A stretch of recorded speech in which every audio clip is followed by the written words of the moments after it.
In the early 1970s, director Tobe Hooper was working as a documentary cameraman. Inspired by elements of Ed Gein, Hooper and Kim Hinkle co-wrote a screenplay. They managed to get $60,000 to shoot the movie.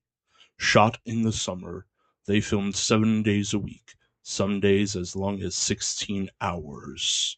The hottest day was 110 degrees in a house with little to no ventilation and no AC. The safety precautions on the movie were minimal and the cast was miserable. The film would go on to be banned in several countries for years.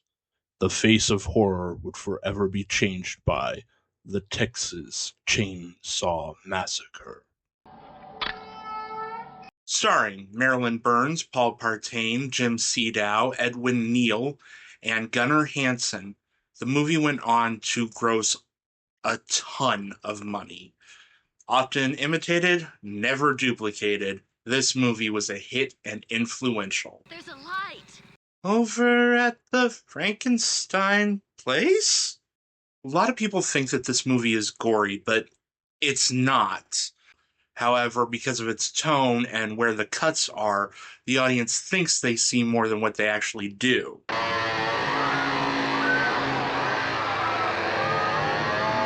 Take a look at the infamous meat hook scene. You don't actually see anything. There's a rumor that floated around for years that Tobe Hooper was trying to make the movie PG. That's why there's no language or sex or nudity in the movie, because he figured, hey, it would be easier to get the PG rating. It's also rumored that he fought tooth and nail to not get an X rating. But a few years back, Kim Hinkle went and said, no, this was always shot to be R-rated. I hope you're not too uncomfortable down there. The movie was shot in July of 1973, a week before the movie takes place. The movie came out in 74, but it's set in August of 73. In the Zodiac, and is in that respect evil. Burn the witch! So the plot of this movie is that a bunch of young adults are going to the house that they grew up in Texas. Along the way, they find a house that's filled with cannibals, aka the Sawyer family. Hey, you did good. See the nice girl. You did quick. Get upstairs and get your... The plot isn't what's important here, however. The movie was shot in 16mm and for $60,000. Because of that, it has a really gritty and gross, real tone. Because that real tone is there, that's why it was so shocking, and that's why it perseveres as a classic. I'm hooked on a feeling. This is not a movie that you enjoy watching. This is a kick in the balls and a strong cup of coffee in the morning. This is a wake up. Had to lock up and get the lights. Cost of electricity is enough to drive a man out of business. There's commentary in here about small towns that were dying out in the 70s.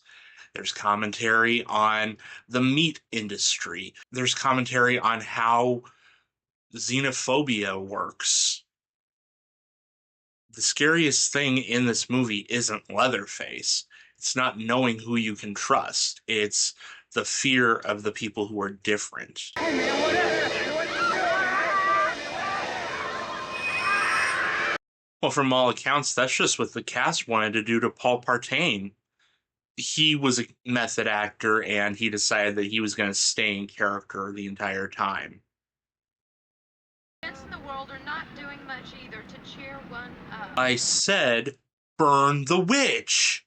So the Hays Code existed from 1934 to 1968. The purpose of it was so that way the government wouldn't get involved with censoring and how movies are handled. It was Hollywood's own way of saying, no, we got this, And there were certain rules that movies had to follow. They had to be very careful about sex. You couldn't portray sex or sexuality. Famously, North by Northwest ends with a train going in a tunnel, and that was Hitchcock's way of, we know what's happening. There was also rules that criminals had to be punished, and the monsters had to die. So there are movies where somebody does something bad, they could be the hero of the movie, but because they did something bad, they have to be punished. They have to go to jail or be killed. When the Hays Code ended in 68, suddenly a lot of people were playing a whole new ball game. Get a haircut!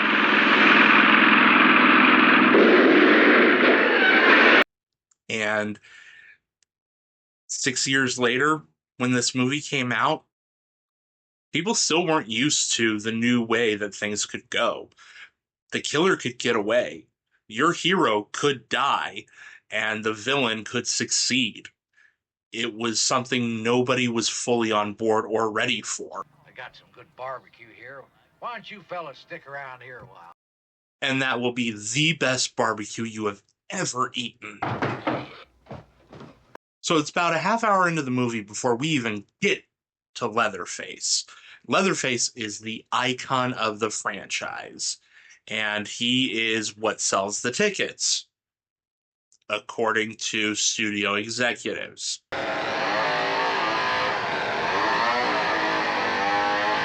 So our villains of the story are three cannibal brothers, the Sawyers. There's the cook, who is later known as Drayton Sawyer. There's the hitchhiker, who's also known as Nubbins. And then there's Bubba, more affectionately known as Leatherface. Bubba is not the brains of the operation. In fact, he gets used by his family more than anything else. You get this sense that he doesn't want to be a killer, but he's kind of forced into this role. In fact, the cook doesn't like killing either. He just sees it as something that has to be done. He doesn't want to dirty his hands doing it, though. The hitchhiker, on the other hand, he loves what he does. I just can't take no pleasure in killing. Throughout the movie, Leatherface wears three different masks: his regular mask, a grandmother mask, and the dinner mask. Each time he changes masks, his demeanor and personality changes. When he wears the grandmother mask, he becomes much more nurturing and caring. Did you believe in all that stuff that Pam was telling about Saturn and retrograde and all that? No, Franklin, Saturn's made up. Leatherface is kind of this tragic character in all of this because you can only imagine what he would be like if he wasn't in his situation that he's in. Oh my god, that's so graphic. Oh. In the editing bay, they had to ask for another $80,000 to finish this movie. And they got the money, but in order to get the money, they had to sell off some rights. So Tobe Hooper and Kim Hinkle did not make the profit that they wanted. They did not get this great success and a ton of money in their pockets. However, they got a title and they got the ability to say, from the writer of the Texas Chainsaw Massacre, from the director of the Texas Chainsaw Massacre. Tobe Hooper would go on in a couple of years to make Salem's Lot and Poltergeist, and he kept making movies until his death in 2017. This no-budget movie went on to be one of the top 20 grossing movies of 1974. Okay, let's talk about the dinner scene. The dinner scene is a work of art. Not because it's super gory or it's over-the-top violent, but because of how it's cut. There's a lot of quick cuts and a lot of zoom-ins. By this point, the audience is kind of hopeless. They're along with Sally for the ride, and it doesn't look like there's going to be a happy ending to this movie. How on earth do you get out of this situation, fight off 3 to 4 cannibals, and get back to society? She's already physically scarred. She's mentally scarred. Emotionally, she's drained. there is no truly happy ending for this character. And the very end of the movie shows that she survived, but she's not going to be okay.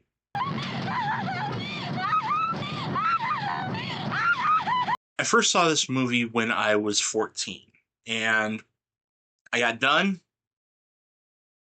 and I went, well, that was fucking stupid. I didn't like it.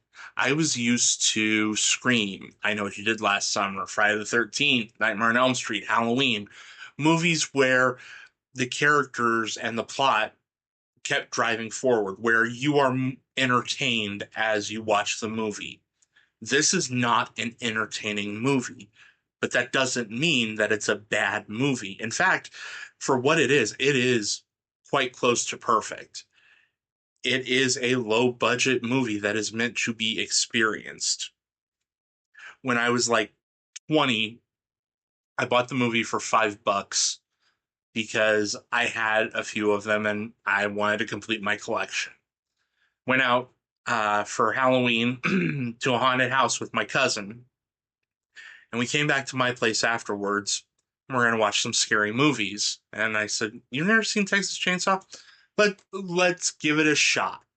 Because he was asking questions about the guy at the haunted house with the chainsaw. And sitting there in a pitch black room where the only light is coming from the TV screen, the movie just clicked for me. It's not a movie I rewatch often or a movie I necessarily enjoy going back to, but when I do, I'm in a certain mood, and only Texas Chainsaw Massacre can satisfy that.